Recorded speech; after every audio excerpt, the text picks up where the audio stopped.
It's Tessa. So firstly, I'd like to address the fact that my lighting might look a little weird. I'm using my phone to film this video because in the past my tutorial videos have been not the best quality wise. I think it's just because I use a DSLR instead of like an actual video camera.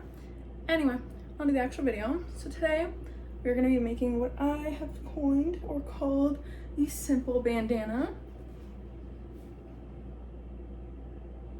The thing that makes it simple is it's just 12 rows of double crochets and then 1 row of single crochets across the triangle part, the whole thing triangle, by the V, and then just another couple rows of single crochets and slip stitches across the top. It's probably, in my opinion, the most simple bandana, and the only things you need for it are 1, your ball of yarn, a standard ball of cotton yarn will be plenty, 1 will be plenty. I believe for the Crafter's Secret, 1 is pulling it a little bit close. I've never run out of yarn so far when I've made the simple bandana using those, but it does have a slightly less yardage than your traditional Lily Sugar and Cream. But regardless, for either one of those and for the I Love This Cotton by Hobby Lobby, all of those should be able to be done with 1 skein for this bandana. If you want to do additional colors, you're more than welcome to. And the only other things you need for this are a 5mm hook, a sewing needle or tapestry needle, however you want to weave in your ends, and then finally a little pair of scissors. Mine are cute, but you need a pair of scissors so that you can end up cutting your thread at the end. To begin, you'll either do a magic circle or a magic ring and then chain 3, or you can start by chaining 4 and going into the farthest loop on the hook and slip stitching through that to create a stuck loop, and then you'll chain 3 from there. I personally prefer to do the chain 4, slip stitch into the last loop on the hook, and then chain 3 because it helps with the overall shape of the curve or lack thereof at the top band. If you choose to do the magic circle, occasionally what can happen is it can bevel the edges, just making it so it's not flat anymore.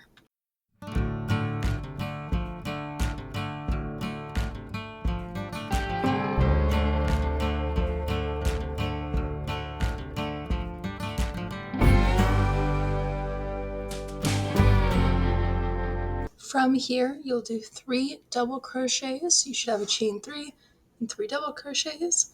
Then you'll chain 2 and do 4 more double crochets in that same spot. So you'll have a total of your 1 chain 3, which will count as a double crochet. So you'll have a total of 4 double crochets on one side, the chain 2, and then the 4 double crochets on the other side.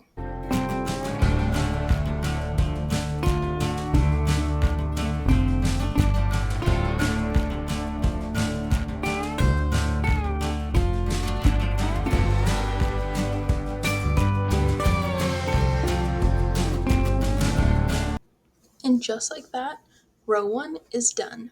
For row 2, in all even rows, you're going to chain 3 at the start like you did the first row, and then you'll also do another double crochet in that same stitch. So if the chain 3 counts a double crochet, you should have 2 double crochets in your first stitch. Then you'll do 3 double crochets across the next 3 stitches. Then you will do 2 double crochet, chain 2, 2 double crochet in the previous chain 2 space. And then you will repeat the same thing on the other side. So you'll do 3 double crochets, and in that last space, so the chain 3 space of the previous row, you will do 2 more double crochets.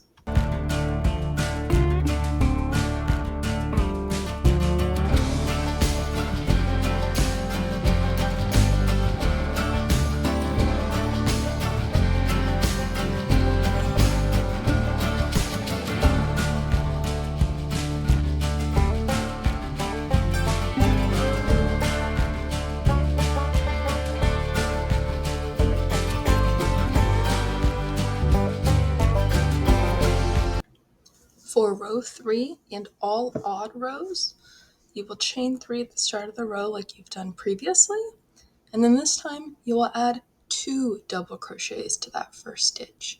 So including your chain 3, there will be 3 double crochets in the first stitch. Then you will double crochet across the remaining stitches of that side, and in the chain 2 space you will once again put 2 double crochets. You'll chain 2, you'll put 2 more double crochets. You'll then go across the next side, going all the way across for all the double crochets, and then finally in the last double crochet or the chain 3 of that space, you will do 3 double crochets in that space. So once again, every other row, it switches the number of increases to help keep that top edge as straight as possible and to not bevel. You can choose to do increases of just 2 double crochets or increases of just 3 double crochets. It just changes the shape in which the top edge will curve a bit. This is how I have found to keep it as straight as possible.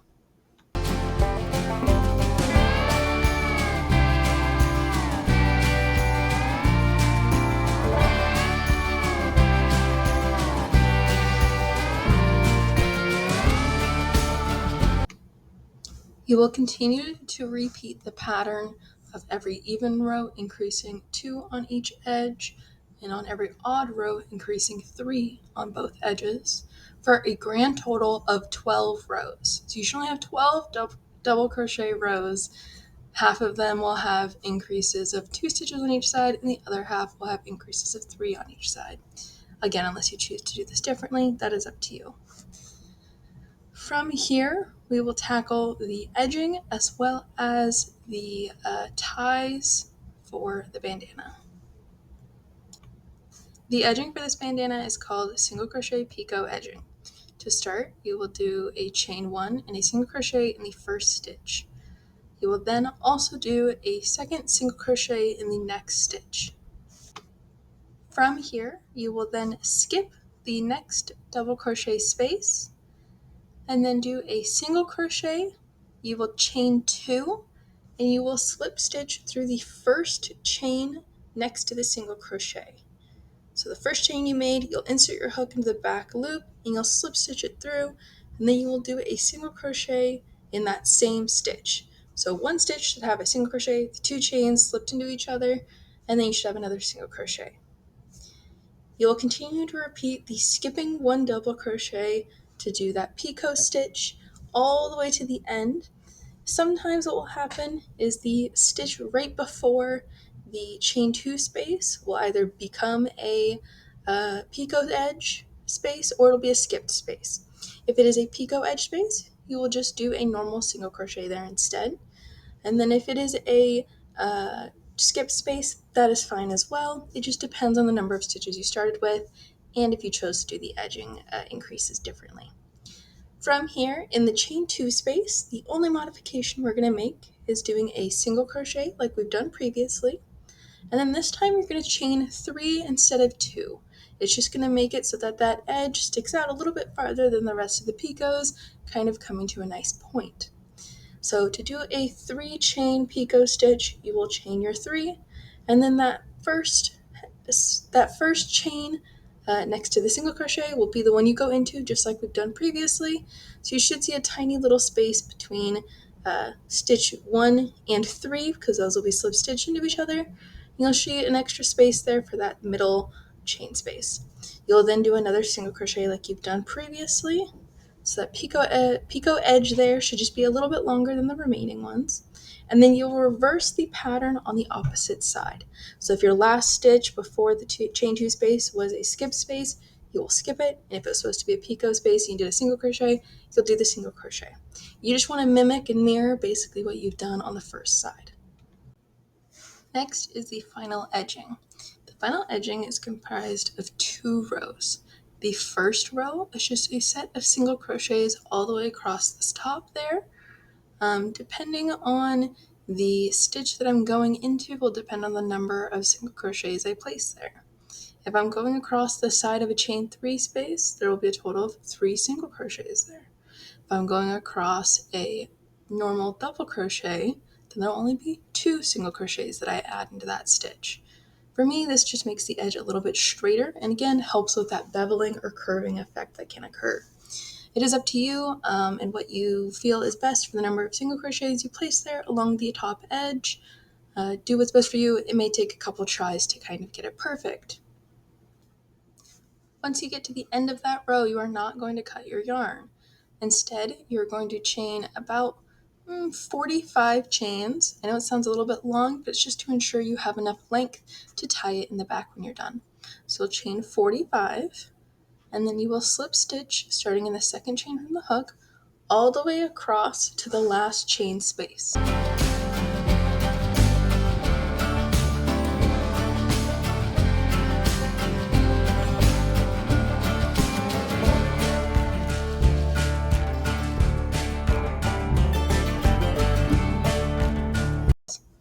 In the final chain space, I personally recommend putting a single crochet, but it is up to you. Once you do that, you're going to single crochet again all the way across the top of the previous row of single crochets. You will chain 45 again, you will slip stitch across 43 of them, and then in that final chain space once more, I recommend putting that single crochet, or you can just chain, up to you. From here, you have a finished bandana. You'll just need to weave in your ends, and then you are good to go.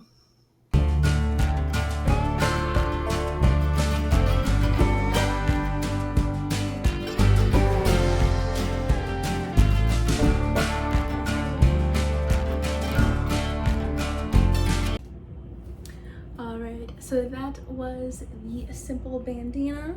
If you want to see what other colorways I've done, you can check out my website or my Instagram. You can find me there. Also, if you do choose to make one, please tag me on Instagram. I would love to see what colorways you guys come up with. I'm currently working on a Halloween collection for an event, and anything I don't sell will be put on my website, so you get some Halloween ideas that way. Or you can check out last video and the next few videos to see some of the colorways I already have done. But regardless, I really hope you guys enjoyed making this, because I know I did. This is probably one of my favorite bandanas to make because it is just so easy and mindless. And sometimes you just need things to be a little mindless, and that's okay. But that is all for this week's video, and I'll see you guys next time. Bye.